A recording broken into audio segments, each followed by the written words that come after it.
86. Ооба, 86. Arpa öttü ekan,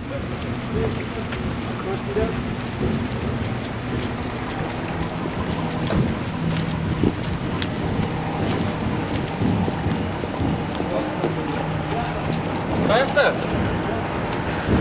Mol.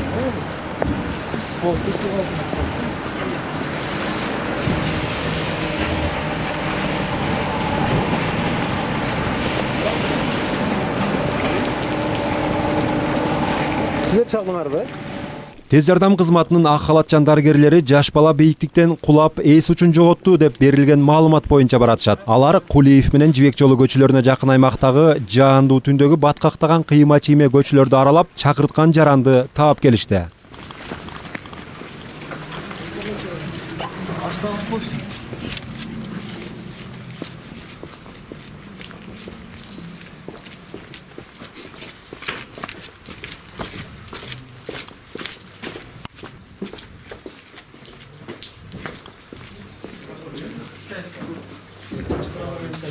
Keşke var.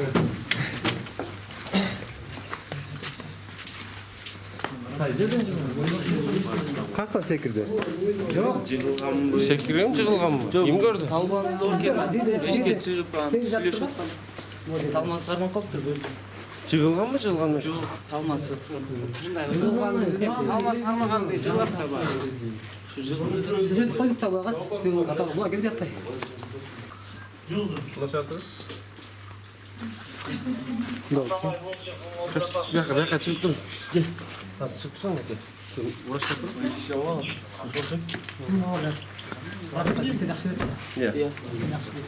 Şu жерде жібіп түштір бе? Кelsek ne diyecek? Verecektir. İyi, ben böyle diyeceğim. Dedi bir telefon kuşattır böyle. Ama ben de bulgan da çemir.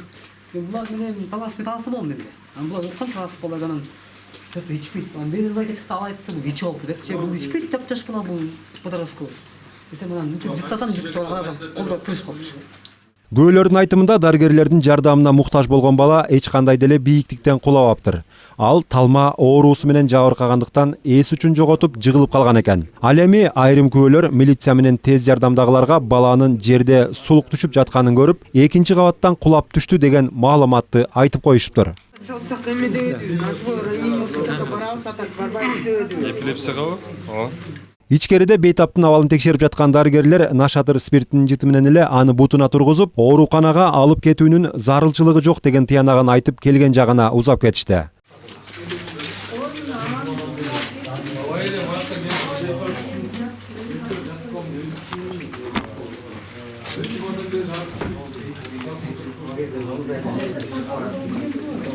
Çıkar kovala jölöp akырын.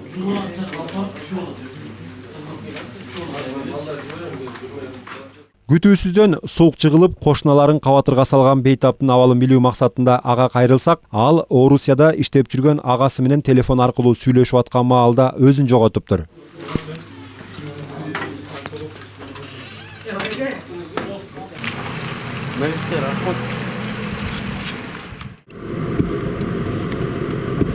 Ушул эле түнү Батыш автобекетинин жанындагы Ростовский жана Жибек жолу көчөлөрүнө жакын жердеги турак үйлөрдүн биринде бычактоо фактысы катталган. Милициянын маалыматы боюнча шектүүнү ошол эле тегеректен кармашкан. Ал эми жаракат алган адамга тез жардам чакыртылып, бирок алар кечиге бергендиктен кан кетип аткан жаранды кайгуулчулар патрулдук унаасы менен ооруканага алып келишкен. Бычакталды делинген адамдын жакындары да шаардын башка бурчунан жетип келишип, окуядан кабатырланып оорукананын коридорунда турушуптур.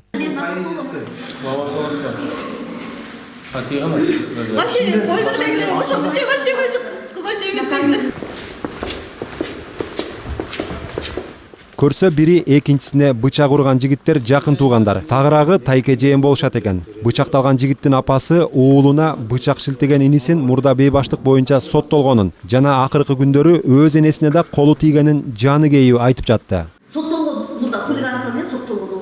Камалып чыкканбы? Камалып чыккан. Все равно билесиңер да барганда баары делосы ачылат да турабы. Анын жашыган эмне? Кой деп жүрдүк, мейличи койчу деп унчукпай баарыбыз мамама да кол тийиптир, көчөдө бүгүн да кол тийиптир. Ал эми дарыгерлер жабырлануучуну жараат таңуучу бөлмөгө алып кирип, аны медициналык кароодон өткөрүп жатышканын жана анын абалы азырынча туруктуу экенин маалымдашты. Сүйлөшүп жакшылакка эле басып, биз басак бизге сопротивление кылып качып барып турду. Биз бул кармасак сопротивление көрсөтүп анан неме деп атпайбы? Ичинде ушундай экөө чыгып келептир да, бир карганда байкеси эмескен. А бизге айтып атты, ичине буя деп атат, ичине киргиле деп атпайбы? Анан ошол жерден ага көрсөтсөк, дала ошол деди да. Бычак ошол жерде калды. Көрдүңүзбү? Бычак. Тигин кармалып. Уну кармап анан мени бияк алып келдиңер да. Ооба, тиги бала кана. Тез жардам кечиктиби? Тез жардам кечигип каларды, кечигип атабыз дегенде. Биз бияка өзүбүз жеткире бердик. Кимдин айтынкасы бу? Жана баланыкы ба?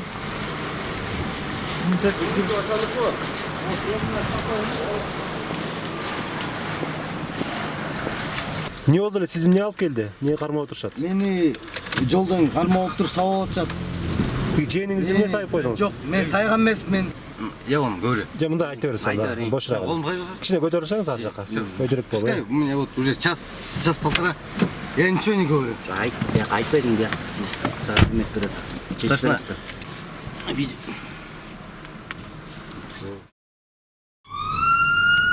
Таңга жуук көчөнү жаңыртып, сиренасы оңулдап бараткан тез жардамдын унаасы Кулиев жана Пушкин көчөсүндөгү эс алуу жайындагы кардарлардын бычакташуу окуясына шашып баратат.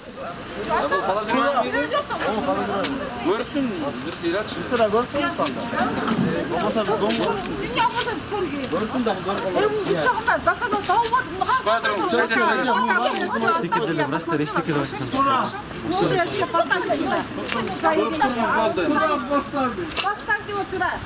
Никто не кладет машину. А у меня документы украли, они. Так, все, успокойтесь, заходите, я посмотрю. Дайте документы мои. Сейчас вам дадут. Заходите, я Нет, у посмотрю. вас милиция документы взяли мои. Как вас зовут? Кто документы взял? Милиция. Милиция сейчас дадут. Заходите, проходите. Я ошибки. Это не проблема. Ложки, проходите, проходите. Нет, документы, дайте, чтоб были. Давай, я тебе посмотрю. Нет документы.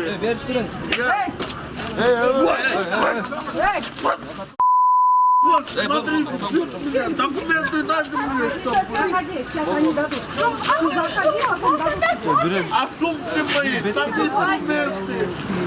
Күбөлөрдүн айтымында бет башы канга боелуп, дарыгердин кароосуна моюн сунгусу келбей жаткан дал ушул адам бычак менен эки адамды жарадар кылыптыр. Документы первого деньгами и мои сумки. Там нет. Я сумку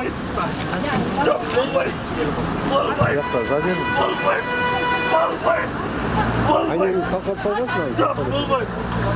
Документ акча. Документ акча берши. Милициядан алдым документ акча. Рахмет сенде бүгүн. Вот. Получи документы. Акча документ милиция алды. Алды? Опер Оперден алдым. Именно опер. Туруп турат. Именно опер. Они первые полезли, потом я уже один раз ударил ножом. Куда? Не знаю, вот так просто. Я не видел, вот так просто. Бил, Нет, не даю, вот то, что просто бил. Я могу сказать. Сейчас, подожди, тебя осмотрят. Осмотр, ты Посмотрим, потом оставим. Куда? Документы потом возьмешь. Проходи туда.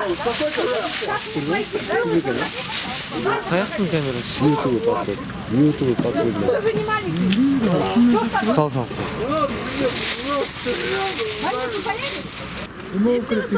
Тигинин башы өлүп калса эмне болот тиги бала? Ал бала кайда жүрөт? Башынан кан чачырып скорый алып кетти аны. Биринчи скорый алып кетти. Бир баланын болсо колу мондан кесилип калды мунун. Кармен деп. Экөө жабып калды ошо. Айтып бермейсиздер. Ошону айтып Башынан койбойсузбу? эмне болду? Ошо эчтең келбейт. Столдо отурушкан буларчы. Анан эчтең эми жанына барып отуруп, булар мени эметип кетти да, урушуп кетти бирдеме болған анан. Эшикке чыгарып салды. Турушпа деп жанагы. Эшикке чыгарып салса, бизге дейин эчтең турушмап кетип эле, бычак менен кетип эле. бала сайды. Башка сайга. Башка сайып сайган. Бир бала барып чаккан баарлык эме кылып калды. Ол эме кылып тиги балам толук эсинип калды. Тиги балам башынан кан монтуп атып кетти эле. Кечке мондай салфеткалар эме кылсак да бул кан аябай эме болду. Баш айланып эме калды. Бул тааныбай эле өзү кирип келип туруп эле сайып калды. Же таанып экен бири-бири. Отуруп тааныбай эле жөн эле нар жакта отурган. Анан бер жакта отуруп бирөөнө буларга сайылып калды да. Кийичи келип неме кылып атты, ушуп эметкенде, орус эмне деп буларга кыргыздарга тийип атасың деген тиги балачы. Анан келип туруп анан эшикке чыгарып калган тиги балачы. Касычы эшикке депчи. Анан ошо келип туруп ошо баланы сайып салып атты. Жана узун бычак мененби? Чоң бычак. Жанагы бычак менен бул же көтөрүлбү? Чоң бычак дейм. Анан скорый чакырсам 1 саатта аран келдим мен. Эмеси бар экен. Видео камерасы бар экен ичинде тартылып. Камерасынан деле карасаңар мен. Эштен жүгүрүп келип эле ошентип эметти эштеке. Биз байкабай турганбыз эштеке. Анын сырттан бычак көтөрө чуркап кирип, бейкапар столдо отурган адамга кол салганы жана арачалаган адамдын да колуна бычактын мизи тийгени эс алуу жайындагы видео байкоого жазылып калган.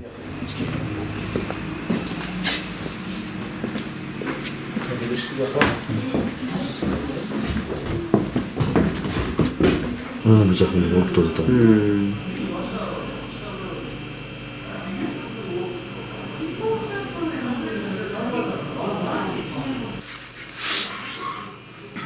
Bıçak sen aldın ya? Ана кирип келатат, э? Kaç tane var? Şu an gözüm.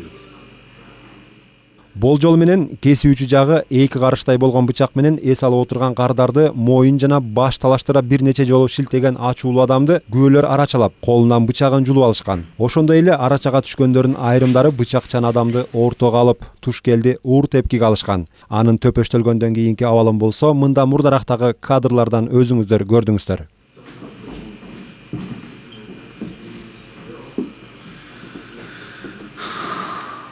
Halal olması gerek buradan doğru. Halal мен saat 10'da жабасыңар. Halal болбой эле кафелер как положено 10'да жабылыш керек. Тем более мо улиевада. Halal мына ушунун баары кечөө еще saat 10'да жапсаңар, мындай болмок эмес. Мына түнкү saat 2-3-төрдө келип 4-5ке чейин ичип жеп кызынан таңга жок болуп атат да болуп куя. 6-7'де болуп атат да, чынбы? Мына 7:32'де болуп атат. 10'да жаап деле эртең менен saat 6'да боорлор келип 8'de çay pay kofesini ayırırsa Kudaya şöyle o жерден taksiler kofe içet biraz şey üret ana tamamar da ayırırsa bolup da çımı ana günü tünü mına günü tünü gesepetim ne oldu Тиги кан көп кетип калыптыр, э? Укмуш эле кетип карадым да кыздар жууп тиянан жууп жете албай атат го. Bıçağını alıp koyup durun ak kurtaçan. Ak kurtaçan kolum olmayan bulup gitti o da var. Алып чыгып кетти эшке. А муну кайра уруп атышат, э?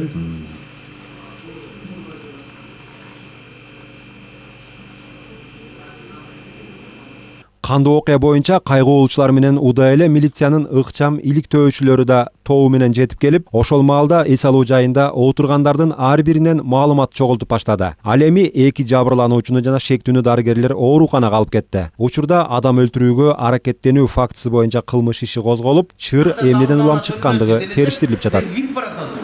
Кантип төлөйсүң? Ичкениңди билбейсиң да. Анан карайсың булар умне жазып койгон.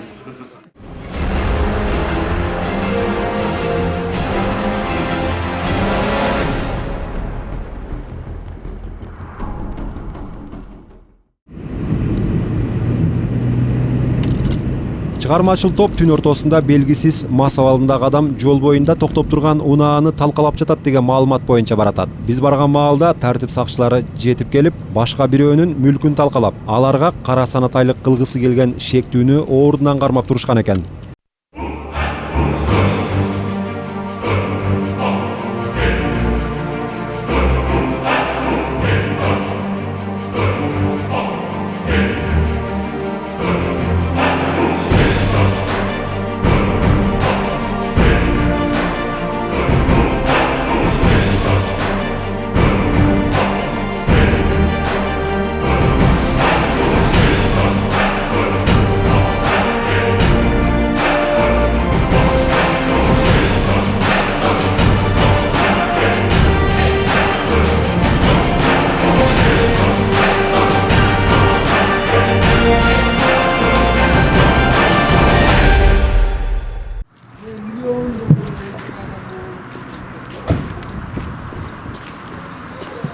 эмне кайсы жагын теп керек салып?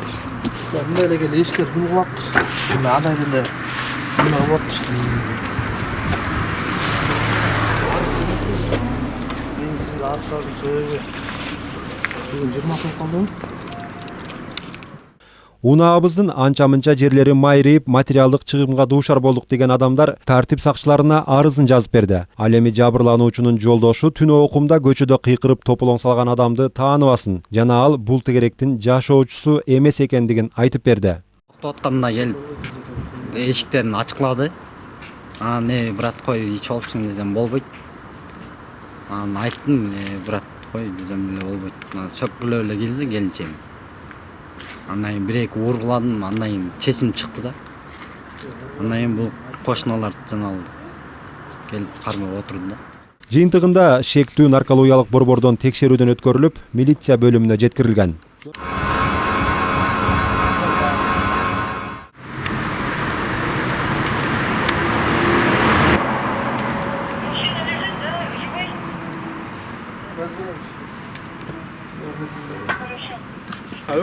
Скорый çıkıp geldim sonra. Skорыйга айтып кой. Не дейт? Келеткенби? Келет. Не olur Белгисиз адамдар тарабынан сабалып, денесинин бир нече жеринен жаракат алган адамга карата күбөлөр милицияга жана биздин программага кабарлаган. Чырдын башы эмнеден чыккандыгы белгисиз, бирок духу күчтүү чоң муштумдар жашы 35-40 жаштар чамасындагы эркекти Киев көчөсүндөгү Улуттук гвардиянын аскерлери жайгашкан текшерип өткөрмө жайдын так маңдайына кууп келип, заматта бети башы жарылгычакты соккулап, изин суутуп кетишиптир.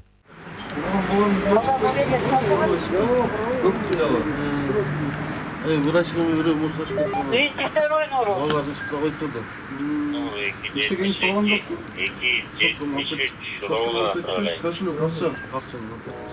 Ким? Билесизби автарды? Мен тааныбадым. Жок, мына приметный Дорогодан чыккан. Жабырлануучунун айтканы боюнча топтошкон балдар аны жакын жерде жайгашкан соода жайынан бери кууп келип, уур тепкиге алып, чөнтөгүндөгү болгон акчасын жана мобилдик телефонун шыпырып кетишкен. Кайгуулчулар ак халатчандар келгичекти жаракат алган адамды бир азда болсо өзүнө келип алуусу үчүн көмөктөшүп, окуянын кандайча болуп кеткенин үстүртөн териштирип турушту. Байканда жубай тур байке, келип обработка кылсын. Нетиле жусаңыз, жарылган жерге жубай туруңуз.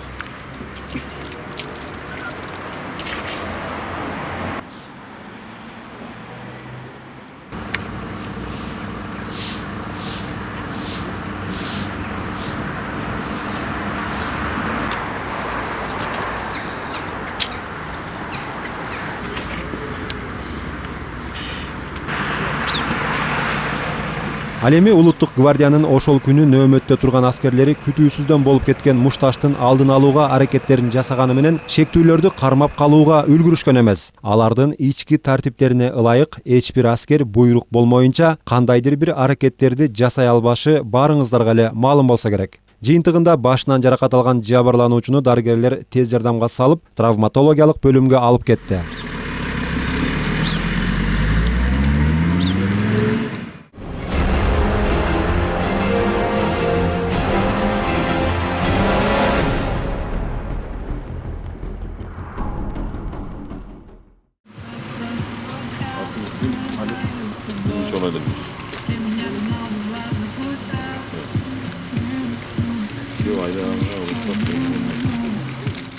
Жол сакчылары Toyota Windo үлгүсүндөгү унааны башкарып бараткан айдоочуну токтотуп текшерүүгө алышканда, ал спирт ичимдигин ичип алганга шек туудурат.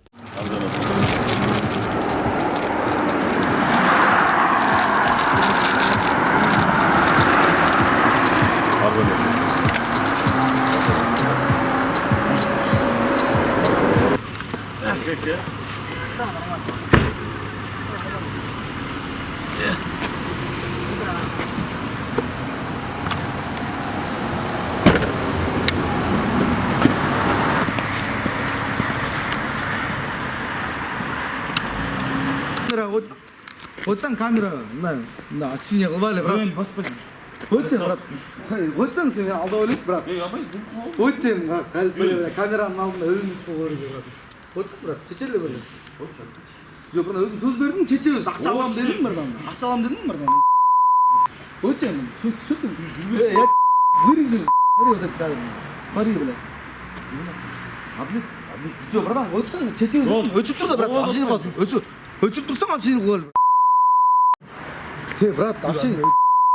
Ай, бұл көрмесің, мен жүзге. Жүрем, бол. Брат, көрмесің, өтсің. Бол. Снимай дед. Анан, өтсің, брат, чешпейлі. Мен масын болем, өзі чүгі байлым. Өтсің, старший келсін да келем. Старший келсін, базар келем. Өзі чүгі байлым.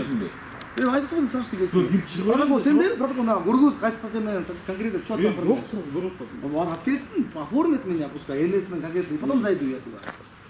Вот сам, подожди, она говорит, что ты должен был сначала оформить протокол, потом уже дать, ой, не, братан, греби.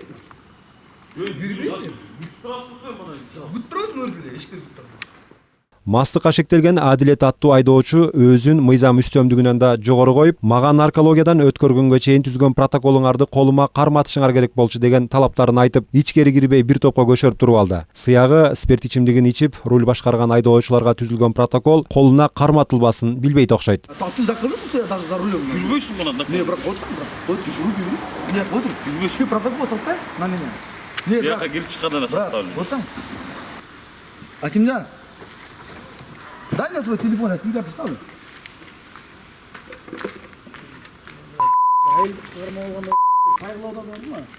Да, я сим-карту ставлю. Да, снимай. Акимжан. Да, я не сопротивляюсь правоохранительным нашим органам, которые нас нахуй защищают.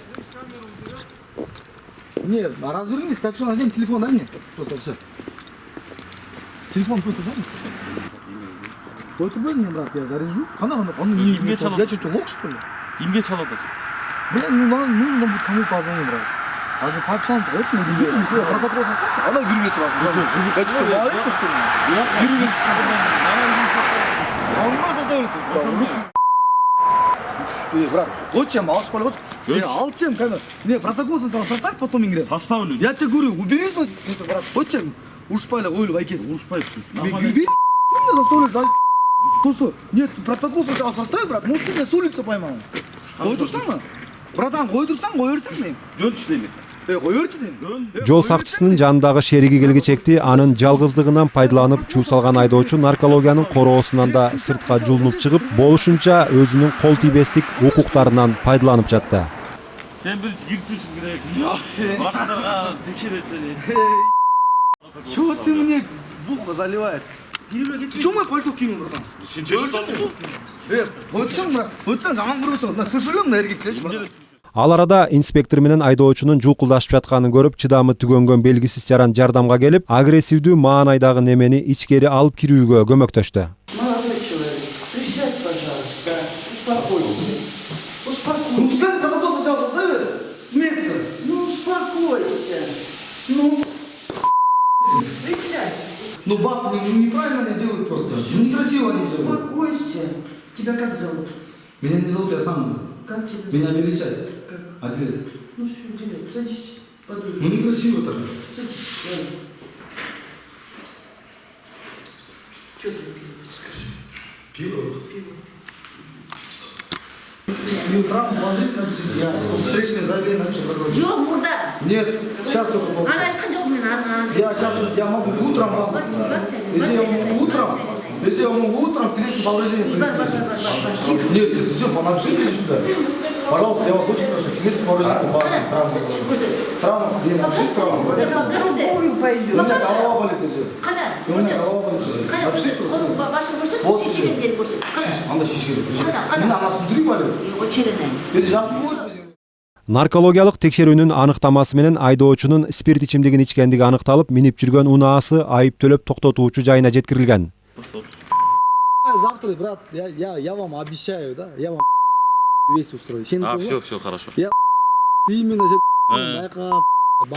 я сделаю. По-любому. И сен қой 3 ай эле берчи мага. 3 айдын ичинде суу берем. Брат, көрсөң? О, турбайсың кет. Алды отырам. Алдыга түш.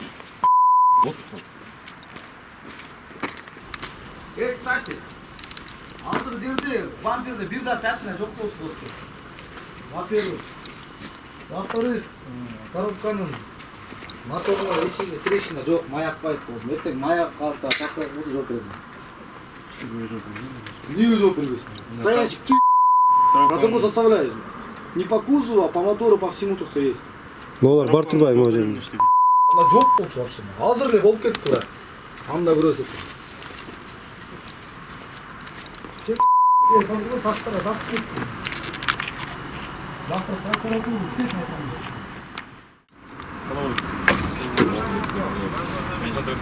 Assalamu alaikum.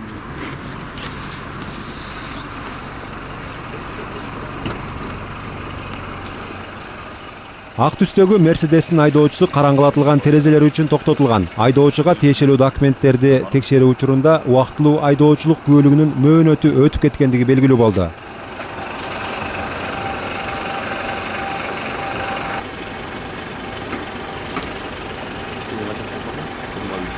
Өтүп кетти. 12 сентябрь болуп да. 11 октябрь болуп. 24 болған.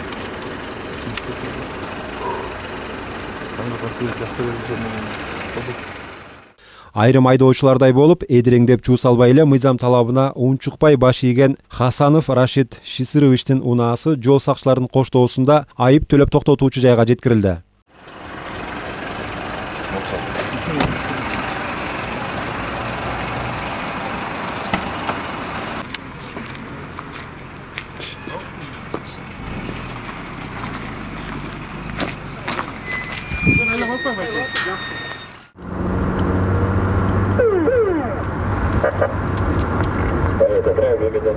Ал эми бул жол тандабастын айдоочусу да караңгылатылган терезелери менен бараткандыгы боюнча жол сакчыларынын көңүлүн бурдурткан. Assalamu alaikum.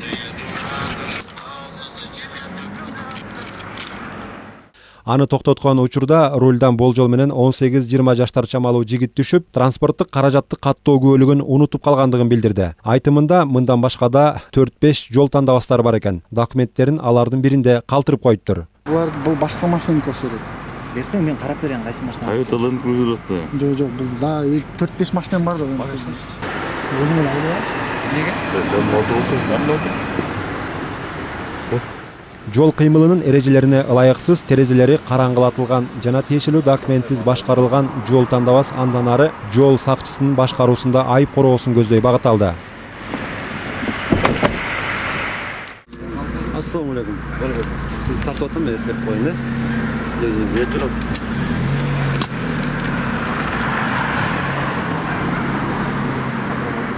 78-78 сандуу мамлекеттик номердеги жол тандабасы токтотулуп текшерүүгө алынганда айдоочу түшүп эле унаа доосуна таандык экендигин, ал өтө кызуу абалда болгондуктан башкарып бараткандыгын айтты. Бирок өзү да спирт ичимдигин ичип алгандыгын жашырган жок. Айдоочусу кызуу абалда башкарылып бараткан унаанын рулуна жол сакчысы отуруп наркологиялык борборду көздөй жөнөдү. Бул жайдан наркологдун тастыктамасын алышкан соң унаа айып төлөп токтотуучу жайга убактылуу камалды. Сиздер Бишкек шаарынын аймагынан жума ичинде чыгармачыл топ тарабынан тартылып даярдалган кылмыш, кырсык жана жол кыймылынын эрежелерин бузган айдоочулар тууралуу фактылар менен тааныштыңыздар. Программаны баяндап айтып берген Ильязбек Балташев болду. Кийинки эфирден жолукканча аман болуңуздар.